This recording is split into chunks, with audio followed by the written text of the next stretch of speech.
Bonjour et bienvenue dans ce cours dans lequel nous allons essayer de démystifier un petit peu ce que c'est que la trigonométrie.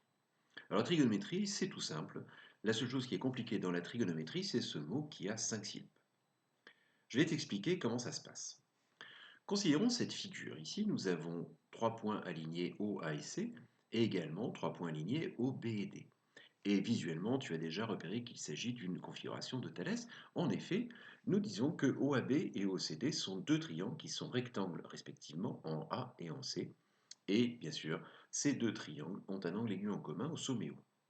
Alors, puisque AB est perpendiculaire à OA et que CD est perpendiculaire également à OA, eh bien ces deux droites sont parallèles et je peux utiliser le théorème de Thalès qui me dit en particulier que OA sur OC est égal à OB sur OD. Alors nous allons faire un petit peu de calcul littéral en repartant de ce rapport OA sur OC qui est égal à OB sur OD. Ce rapport, on l'a déjà utilisé d'ailleurs dans le cadre du théorème de Thalès, simplement pour calculer une longueur. Et par exemple, en multipliant tout cela par OC, les deux membres de l'égalité, eh bien on obtient que OA est égal à OB multiplié par OC, tout ça divisé par OD. Et maintenant, eh bien, si je divise par OB, qu'est-ce que j'obtiens? J'obtiens OA sur OB est égal à OC sur OD.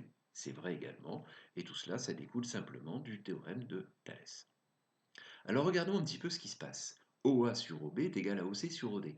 Ça veut dire quoi? Ça veut dire que dans ces triangles rectangles, qui sont deux triangles rectangles semblables, eh bien, le rapport entre la longueur du côté adjacent à l'angle aigu et la longueur de l'hypoténuse ne dépend que de l'angle aigu. Si on avait tracé un autre triangle encore plus grand que OCD, on aurait toujours ce même rapport. Si on avait tracé un triangle plus petit que OAB, on aurait toujours ce même rapport. Alors ce rapport, c'est ce que l'on appelle le cosinus. Dans le triangle OAB, eh bien, le cosinus, c'est OA sur OB. Dans le triangle OCD, le cosinus, c'est OC sur OD. C'est toujours ce même nombre, c'est un nombre, il n'a pas de dimension, et il ne dépend que de la mesure de l'angle aigu. Alors, ce qu'on vient de trouver ici, ce qu'on vient d'exprimer, ce n'est pas quelque chose de tout à fait formidable. En fait, on est en train de se dire que lorsqu'on a fixé deux angles et une longueur dans un triangle, eh bien, il n'y a qu'une seule façon de construire ce triangle. C'est quelque chose que nous savions depuis longtemps, depuis la sixième.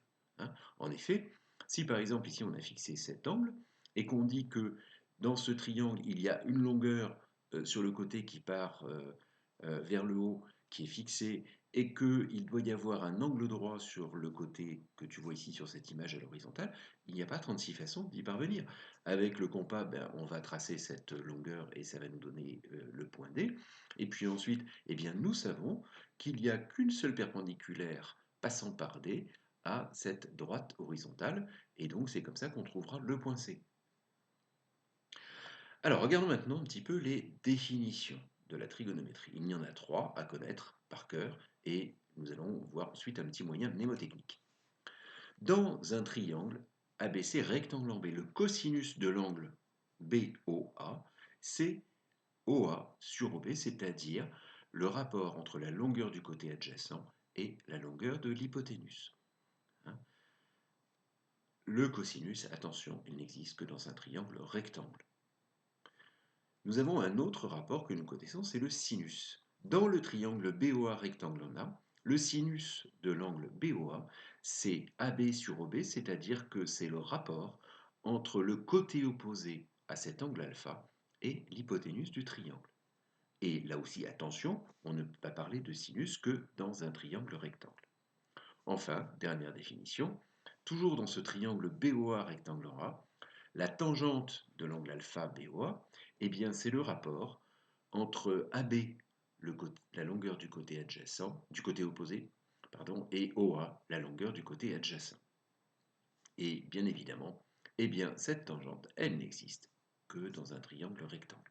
J'insiste beaucoup là-dessus. À chaque fois qu'on va utiliser la trigonométrie, il faudra toujours évidemment s'assurer que nous sommes bien à l'intérieur d'un triangle rectangle. Alors, un petit moyen mnémotechnique pour se souvenir de tout ça, eh bien, c'est ce fameux saut qu'à toi que des tas de générations d'écoliers et de collégiens et de lycéens ont appris avant toi. Alors pourquoi SO-toi? Eh bien SO, SOH pour te rappeler que le sinus c'est l'opposé sur l'hypoténuse. KCAH pour te rappeler que le cosinus c'est l'adjacent sur l'hypoténuse. Et toi, TOA pour te souvenir que la tangente c'est l'opposé sur l'adjacent. Alors c'est bien joli tout ça, mais à quoi ça sert la trigonométrie? Eh bien la trigonométrie, ça peut nous servir par exemple ici à calculer la longueur du côté BR. C'est-à-dire que nous avons un triangle rectangle, on connaît l'angle ABR, on connaît la longueur BA, et bien grâce à la trigonométrie, par exemple, je vais pouvoir calculer la longueur BR. Ça peut me servir également pour calculer dans le sens inverse la mesure de l'angle TRA. Ici, j'ai un triangle RAT, je connais la longueur AT, je connais la longueur RA, et bien grâce à la trigonométrie, je vais pouvoir déterminer exactement quelle est la mesure de l'angle TRA. Alors ces calculs et toutes les méthodes de calcul, eh bien tu vas les retrouver de façon très détaillée dans les vidéos que je t'invite à regarder qui font partie de cette playlist sur la trigonométrie. Voilà, n'hésite pas à revoir cette vidéo pour t'assurer que tu as bien mémorisé ces règles et en particulier ce fameux SOC à toi.